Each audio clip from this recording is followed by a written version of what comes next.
All right, let's jump into a hand review. Once again, warming up on the Zoom 5NL. There's a couple things that I'll get into on the podcast that I really don't, I'm not sure I like about Ignition, but we'll discuss all that at a later time. So to start off this hand, you see under the gun folds, I have pocket sixes in the big blind. So we go ahead and get a limp, and then the button's going to pop it at 20. Small blind's going to come along. As you can see, I'm matching the stack of almost everybody but the button raiser. So I'm going to go ahead and flat here and go into set mine. And we flop middle set. This is a beautiful situation.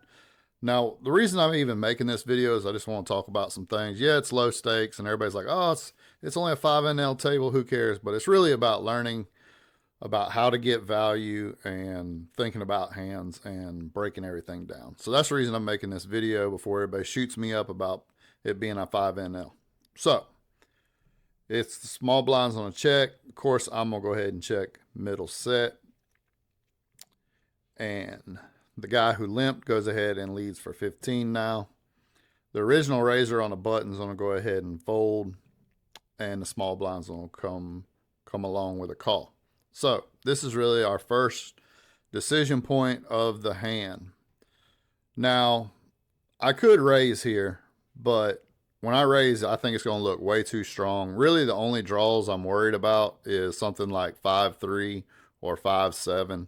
So I believe the best course of action here will be just go ahead and flat and keep everybody's floats and bluffs in. So we go ahead and call. The turn comes the ace of clubs. This is actually a really good card because if someone was just floating with some type of ace, whether it be, ace queen, you wouldn't think someone would have it, but especially these two opponents, they could be re-raising the button, but you just never know in these small stakes, especially on Ignition where they do some weird things on this side. I'm going to be honest with y'all. So I'm going to go ahead, and when the small blind checks, I'm going to go ahead and check also. Back to the guy who was the aggressor, and he's going to continue leading out. A little small, but it is what it is. I'm hoping the small blind comes in here, but he's going to go ahead and fold. So at this point, the opponent has 205 back, and if I just flat, the problem is I won't be out of position on the thing, and I don't want to check and check back. So I believe this is the street for me to go for value. Now, I'm hoping he has an ace here, because if he just has a queen, my check raise is really going to look super strong like I got an ace here, and I'm probably going to get a fold. But, what can you do? You got to start piling money in at some point. Plus, backdoor clubs have come in.